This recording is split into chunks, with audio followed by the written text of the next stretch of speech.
You want to know what men really find attractive? Good. I'm going to open the body bag and show you what's inside. Before we start, two things. One, if you want this broken down for your exact situation, I do coaching now. Link is in the description. Two, the new Patreon is live. That's where I say the things YouTube cries about. Breakdowns of real conversations, call recordings, receipts, all of it. If you're serious, you'll end up there. Now, to the women watching. I'll be honest, I'm still a little surprised you're here. Most of my channel is men, and they know my past. I used to be a pimp. I don't do that anymore. I did my time, did my prison sentence, came out, built a family, 3 kids and a wife. Life is different now. But the way I see people, the way I read desire, weakness, power, that never turned off. You asked me to teach you how men really think. Fine. But understand this.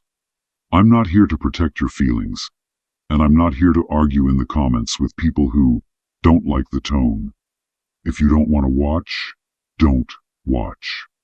What I'm about to say will offend somebody. I'm not interested in who that is. The topic today: 3 traits men find really attractive in women. Not the Instagram fantasy. Not the queen, you're perfect just as you are, bedtime story. I'm talking about the traits that hook men in, make them invest, and keep them chasing even when they swear they're done. Let's start with something most women underestimate. A calm, controlled emotional presence. Not dead. Not fake. Controlled. Men live in chaos. Work pressure, status competition, fear of failure, silent panic about money and aging. Even the so-called alpha ones, especially them. The one thing they are starved for is peace that doesn't bore them. A woman who can feel deeply but doesn't spill emotionally all over the floor every time she's triggered. That woman is dangerous in the best way. When a man realizes you don't scream, you don't beg, you don't write essays of drama when you're upset, but you get quiet, clear, and measured, his nervous system recognizes something. I can trust this one, but I can't play with her. That mix is rare. Most women either explode or shut down. A woman who can say, "That bothered me. Here's why. Here's what I need," without turning it into a soap opera, doesn't just seem mature. She seems rare. And rarity is currency. There's research backing this, by the way, in case you think this is just street psychology. In a classic cross-cultural study by evolutionary psychologist David Buss that covered 37 different cultures, men consistently rated kindness and emotional stability as top priorities in a long-term partner, above looks, above money. Emotional storminess might excite a man for a night. Emotional stability keeps him coming back for years. So your first move is not to become some detached robot. It's to weaponize your emotions instead of letting them weaponize you. Feel everything, but choose what you show and how. Men are terrified of women who can't control themselves. They're addicted to women who can. The second trait men find deeply attractive is selective admiration, not random validation. Not, "I'm going to lift him up like a single mother raising the entire male population." Selective, targeted, precise. Men are starving for respect. They get judged non-stop. By other men, by bosses, by the world that doesn't care if they collapse. A woman who understands that a man's ego is both his power source and his biggest vulnerability can bend him without breaking him. Here's the trick most women miss. If you admire everything, your admiration means nothing. The man might enjoy it, but he doesn't value it. You become background noise, another fan in the crowd.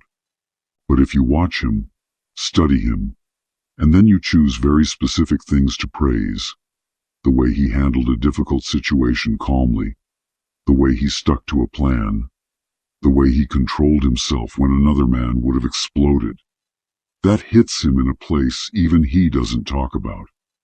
Now he's thinking, she sees me, not the image, me. And that feeling is addictive. The flip side is just as powerful.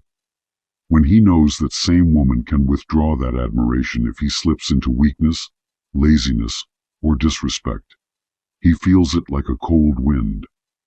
Men will pretend they don't care what you think, but when a woman they actually value quietly stops admiring them, that hits harder than any argument.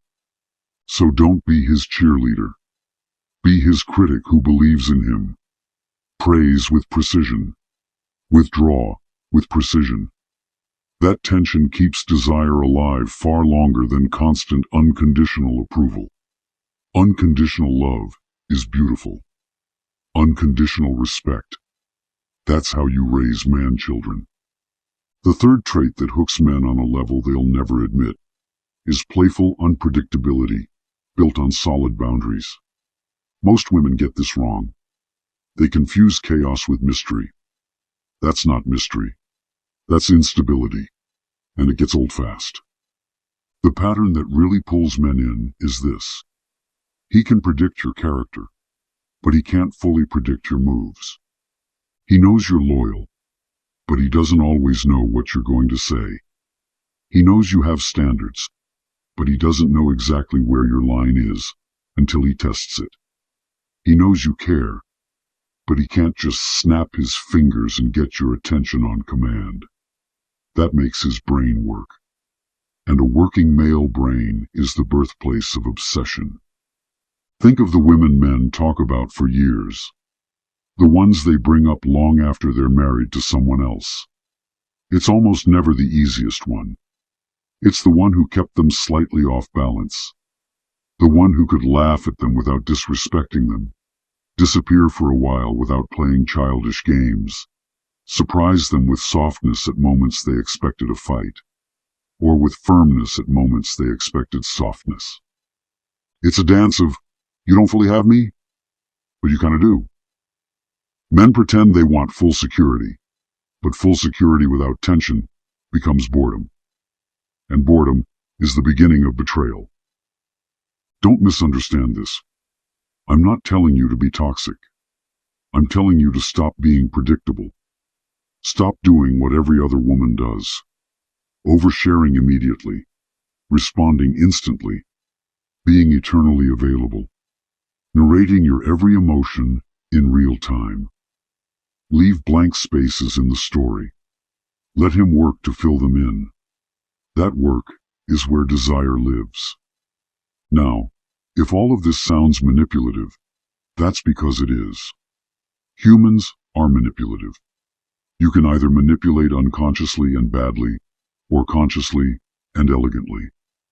I respect women who learn the game, not the ones who cry that the game exists while getting played by men who understand it better than they do. To make this useful, not just entertaining, here's your homework. For the next 7 days, practice controlled emotional presence. Pick one man you interact with regularly, boyfriend, guy you're dating, even a male coworker. When something he does irritates you, instead of reacting instantly, wait at least 30 minutes. Then address it in 1 or 2 calm sentences. No long paragraphs, no monologue. Watch his reaction. Note how much more seriously he takes you when you don't perform. Second, practice selective admiration. For 3 days, give one precise, specific compliment per day to the man you're dealing with. Something about his discipline, his problem solving, his way of handling stress. Then, on one of those days, lightly pull back in another area where he's slacking. I know you're capable of more than that, is enough. See how quickly he calibrates. Third, create one pocket of unpredictability. If you usually text back immediately, Delay occasionally without explanation. If you always say yes to last-minute plans, say no once with no drama. If you usually joke, be unexpectedly serious in one conversation. Notice how his attention sharpens when the pattern breaks. Do this, and you'll start to feel the power shift. You stop being the one chasing reassurance and become the one controlling the emotional climate. If this hit you in that uncomfortable place where truth lives, subscribe to the channel. I'm going to keep breaking this down from angles most people are too scared or too fake to touch. And tell me in the comments, which of these traits do you already have? And which one are you going to weaponize first? Don't write an essay. Just tell me where you're dangerous and where you're still playing nice. If you want this tailored to your life, your man, your situation, coaching link is in the description. If you want the uncut, behind-the-scenes breakdowns, Patreon is waiting. Choose what kind of woman you're going to be, because whether you like it or not, you are already playing the game. The only question is whether you're the one setting the rules.